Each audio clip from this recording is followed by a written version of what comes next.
Nakakakilabot na katotohanan. Palagiang lumilindol sa Pilipinas at ngayon ibinunyag na ng mga eksperto ang dahilan. At ito ay mas masahol pa sa inaakala mo. 4 na tectonic plates ang sabay-sabay na nagtutulakan sa ilalim ng ating bansa. Hindi lang yan, nagbabanta rin ang 3 higanting trench na kayang mag-issue ng magnitude 8 na lindol at tsunami na tatama sa loob lamang ng 10 minuto. Ang The Big One ay hindi lang usap-usapan, kundi isang katotohanang naghihintay.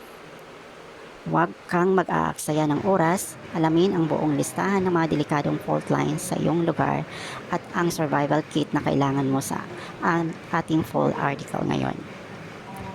Nakakabahalang siyensa, bakit hindi humihinto ang lindol sa Pilipinas?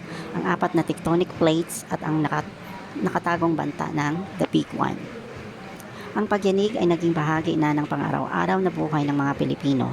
Kamakailan lamang muling naramdaman ang sunod-sunod na paglindol sa iba't ibang bahagi ng bansa na nagdudulot ng matinding takot at pangamba sa publiko.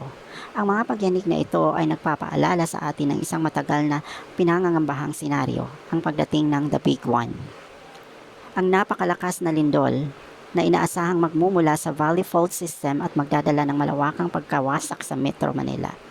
Subalit ang malalaking kaganapan tulad ng The Big One ay hindi isolated incident. Ito ay bunga ng isang mas malaking geological na katotohanan na siyang dahilan kung bakit tila hindi humihinto ang lindol sa Pilipinas. Ang tanong ay hindi na kung darating ang susunod na malakas na lindol, kundi kailan at gaano tayo kahanda. Ang pag-unawa sa agham sa likod ng mga pagyanig, ang pagkilala sa mga deep sea killers o mga trains, at ang paghahanda para sa urban nightmare, mga fault lines sa lupa, ang tanging susi upang mabuhay at makabangon sa pinakamalaking krisis ng ating henerasyon. Ang 4 na higante, ang siyensa sa likod ng walang katapusang pagyanig. Ang dahilan kung bakit madalas makaranas ng lindol ang Pilipinas ay dahil sa pambihirang geographical na lokasyon ng ating bansa. Ang Pilipinas ay nakalagay sa gitna ng tinatawag na Pacific Ring of Fire, isang malawak na hanay ng mga fault line at volcano na nakapalibot sa Pacific Ocean, kung saan nagaganap ang halos 90% ng lahat ng lindol sa buong mundo. Ang mas kritikal, ang ating kapuluan ay nakapatong sa pagitan ng 4 na nagbabangga ang tectonic plates o malalaking piraso ng crust ng lupa. Ang Eurasian Plate, Philippine Sea Plate, Pacific Plate at Sonda Plate. Ayon sa geolohiya, ang mga plate na ito ay patuloy na gumagalaw at nagtutulakan. Habang nangyayari ito, naiipon ang matinding puwersa o pressure sa ilalim ng lupa. Ang pressure na ito ay hindi mapipigilan. Kapag hindi na kayang tiisin ng mga bato sa ilalim ng lupa ang puwersa, bigla na lang itong pumuputok at naglalabas ng lindol. Ito ang natural na galaw ng ating planeta. At dahil nasa gitna tayo ng mga nagbabanggaan ng mga plate, hindi talaga titigil ang lindol sa Pilipinas. Ang deep sea killers, mga trends na nagdadala ng tsunami. Bukod sa mga bulkan at fault lines sa lupa, may mas malalim at mas mapanganib na banta sa ilalim ng dagat, ang mga trends. Ito ang malalalim na bitak sa ilalim ng karagatan na palaging gumagalaw at kaya magdulot ng mega thrust earthquake at mapaminsalang tsunami. Manila Trains, matatagpuan sa kanlurang bahagi ng Luzon.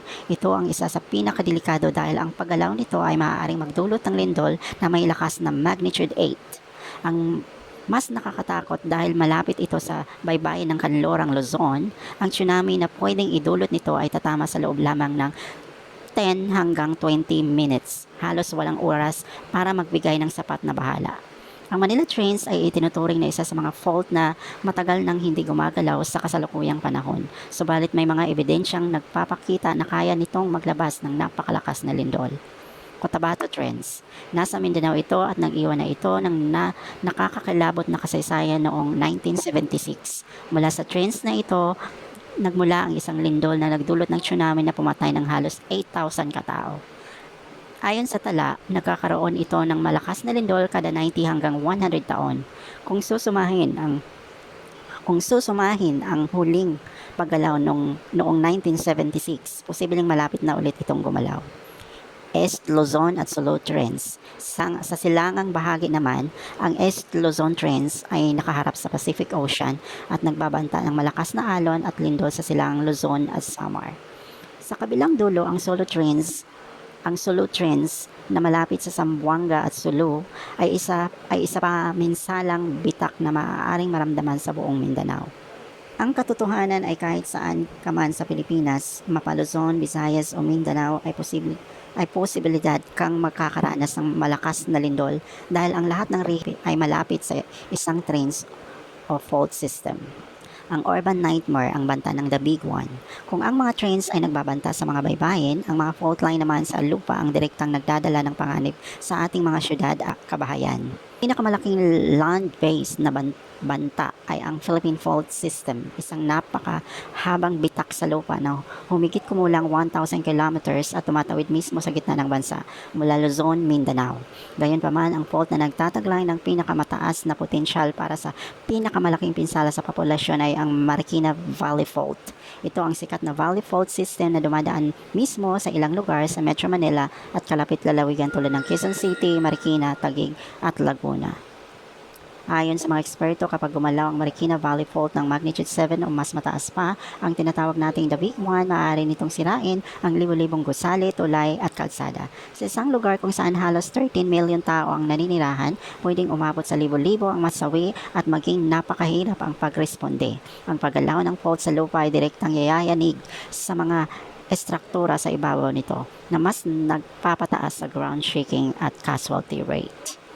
Ang PHIVOLCS, Philippine Institute of Volcanology and Seismology, ang ahensyang nagmomonitor sa lahat ng mga banta na ito. Sila ang nagmamapa.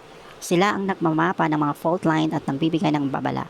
Subalit may isang critical na punto na dapat nating tandaan, wala pang teknolohiya na kayang mag-predict ng eksaktong oras at araw ng lindol. Ang tanging masasabi nila ay siguradong mangyayari ito. Dahil dito, ang pagiging handa at tanging paraan para mabawasan ang pinsala at maprotektahan ang ating sarili at pamilya. Narito ang 3 critical na hakbang na dapat gawin ng mga bawat Pilipino.